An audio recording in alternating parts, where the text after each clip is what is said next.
تعال اقول لك لو انت مدرس ازاي تبدا شغلك من اول ما تعمل الملزمه بتاعتك لحد ما تعمل المنصه من غير ما تلجا لحد. اول حاجه هي الملزمه.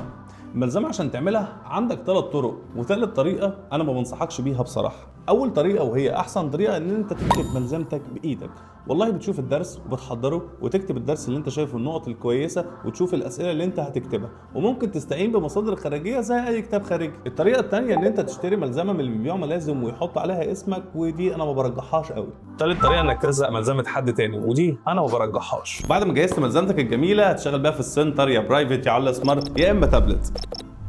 ومش معنى ان انا بقول لك برايفت ان ده حاجه عيب ولا حاجه، كل الناس اشتغلت برايفت، واللي ما اشتغلش برايفت على ترابيزه ما يعرفش يقف في سنتر كبير. اول حاجه لو انا هصور على سمارت بورد انا محتاج ايه؟ اول حاجه محتاجها الاضاءات، اضاءه تفرش من فوق واضاءتين من الجنب عشان يشيلوا الشادو من على وش. دايما خلي السوفت على زاويه 45 عشان ما يعملش زي كده. اما تاني حاجه هو المايك، ولازم يبقى مايك كويس، مش هنقول حاجه غاليه قوي وحاجه رخيصه قوي، بس لازم يبقى في المتوسط عشان صوتك يبقى كويس. وتعالى بقى الاهم معده هي اللي هتصور بيها، وهنا ممكن تصور بكاميرا او بموبايل، مش هنعطل على اي حاجه. انهي احسن؟ انا هوريك الاثنين في الفرق وانا واقف شغال وانت تقارن انهي الاحسن. هو مفيش احسن، بس ككاميرا احسن في حاجات ان انت هتمنتج بسرعه والمساحه هتبقى قليله وكل الكلام ده، انما الموبايل هيبقى المساحه على الموبايل عشان تفرغه مثلا على الكمبيوتر وعشان تحطه على البريمير، فهي مساحه كبيره وبتقلل البطاريه كمان قوي. نيجي بقى للتصوير نفسه، انا اصور على السمارت بورد ازاي وايه احسن وضعيه اصور بيها؟ طيب ممكن تبقى معاك PDF عادي وممكن تشتغل على لايت بورد برضه عادي، بس الفكره انا مش عايزك تسرح من الطالب، مش عايزك تقف طول الحصه كده بتكتب ومش باصص للطالب، لا انا عايز اي حاجه تشرحها تكتبها وتشرحها وتكتبها. يعني 2 زائد 2، طبعا عارفين ان 2 زائد 2 بتساوي 4، نحط 2 في دماغنا و2 على ايدينا، انت وصلت له المعلومه. لكن انت لو مدي ظهرك 2 زائد 2 بيساوي 4، هو سمع المعلومه بس هو ما عملش تفاعل معاك. فدايما خليك متفاعل مع الطالب، انت مش شايف اللي ورا الكاميرا، فلازم تبقى حاسس هو حاسس بايه، وهو هنا عطل في ايه، وهو نفسه يسمع ايه، وايه السؤال اللي هو عايز يساله هنا. ودي طبعا بتيجي بخبره الوقت وخبره السنين، واكبر دليل على كلامي ده ان انت لسه متابع الفيديو. تاني حاجه تصوير التابلت، والتابلت ده بنلجأ له لما يبقى فيه اسئله كتير قوي والمدرس ما يقدرش يقف كل ده، بس لازم تشرح السؤال اللي هتحله مع الطالب. طبعا معدات الاضاءه هم صفتين 45 درجه، والحاجه اللي بتصور سواء الكاميرا او الموبايل وبالطول. طيب وانا بحل برضو بالتابلت لازم اركز قوي مع الطالب، مش هفضل طول الحصه انا بعمل كده ومش باصص للطالب، فانا كده بالنسبه لي كنت اصور تابلت احسن من غير اي حاجه. لا، لازم انا بشرح السؤال ابص له واقول له ليه وجات منين واكتب له اللي انا بشرحه برضو زي السمارت. طب في النهايه الفيديو بيطلع شكله عامل ازاي؟ زي ما انت شايف كده اهو. طبعا في ناس بتصور الحصص من السنتر ودي حاجه انا ما برجحهاش. تخيل انت داخل حرب بمطوه وسط ناس معاهم دبابات، المدرسين بيعلوا على بعض، هشتغل على شاشه ايه، هصور بكاميرا ايه اعلى، هجيب مايك ايه اعلى، وانت بتصور من القاعه. ودي حاجه الناس بتشوفها ان فيها تفاعل وكده، لا، الطالب اللي بيسمعك على اليوتيوب او بيسمعك على المنصه هو محتاج يحس بهدوء، محتاج يركز معاك. وانت كمدرس لسه بادئ او انت مدرس مشهور جدا انت لازم تصور. التصوير هو حاجه اساسيه في شغل المدرسين.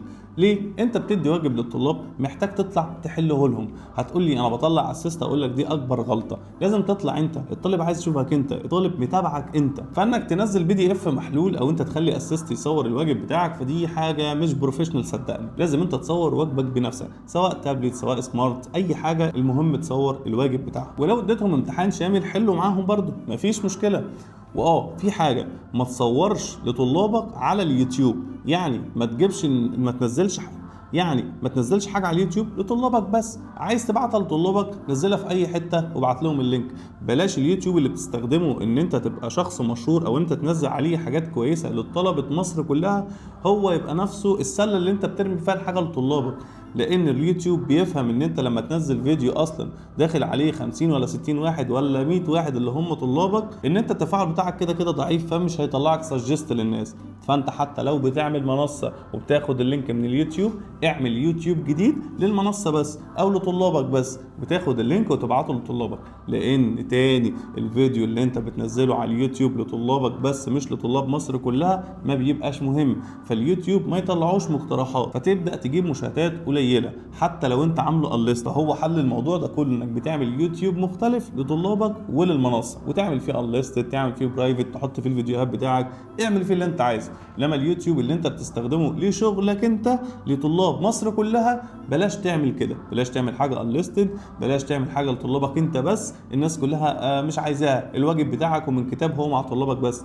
فدي حاجه صدقني امنعها من شغلك خالص. بعد ما صورت حاجتك هتبدا ترفعهم على اليوتيوب، وطبعا عشان تجيب احسن مشاهدات على اليوتيوب فانا هعمل لك فيديو كامل عن الحوار ده، كامل متكامل، هسيبه لك في الكومنت، والفيديو ده هيعرفك كل حاجه في اليوتيوب ان شاء الله. بعد ما رفعت يوتيوب وعملت الخطه اللي انا قلت لك عليها بالظبط، لازم تهتم بباقي السوشيال ميديا، الفيسبوك والتيك توك. يعني مثلا انا نزلت محاضره على اليوتيوب، اخد الصمل بتاعها، اخد ريل منها وانزلها على الفيسبوك واقول لهم انا نزلت كذا كذا على اليوتيوب، خشوا شوفوا، والتفاعل ده. طيب اصور ريلز كونتنت، محتوى، اصور ريلز عن الماده بتاعتي، نصايح، اي حاجه ليها علاقه بالوقت ده انا ببدا اعمل ديزاينات بافكار، كوميكس، اي حاجه تشغل الصفحه. لازم دايما انزل كل يوم حاجه على الاقل، وطبعا ما انزلش حاجات كتيره في اليوم عشان الريتش ما يضربش بعض. تفضل فتره شغال ومشغل نفسك، تشتغل كذا مرحله لحد ما انت تحلل بيانات شغلك.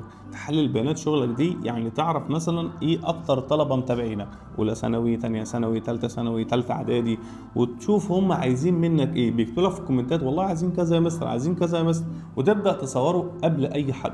وده صدقني هو دي بدايه انك تبقى حد معروف ومحبوب للطلبه. وما تعملش منصه في الاول، لو انت لسه بادئ بجد ما تعملش منصه. ما تعملش منصه لما تلاقي عدد كويس من الطلبه، مثلا بنتكلم في 1000 طالب هم محتاجينك منصه. ومنصه مش هنرفع الفيديو وخلاص، المنصه عشان افهمك عشان الناس مش فاهمه، المنصه يعني متابعه، يعني اتابع الطالب اللي هو مش حابب يروح السنتر او ما بيقدرش يروح السنتر او انت بعيد عنه، هو عايز يتابع معاك ان انت تنزل له فيديو. طب ما كل الناس على اليوتيوب بتنزل فيديوهات، انت بتنزل فيديو، بتنزل واجب، بتنزل ملخص، بتنزل متابعه، حد بيتابع الطالب ده، بتنزل امتحان كل حصه، بتقيس درجاته الطالب مثلا الشهر ده عن الشهر اللي فات، الاسبوع ده عن الاسبوع اللي فات، وبتقيم ده في اخر الشهر وبتبعت لولي امره. هي دي المنصه. الناس فاهمه المنصه غلط، فما ينفعش تعمل منصه الا لما يبقى عندك عدد في المنصه يكفي احتياجاتك في المصاريف لان انت تعمل كده.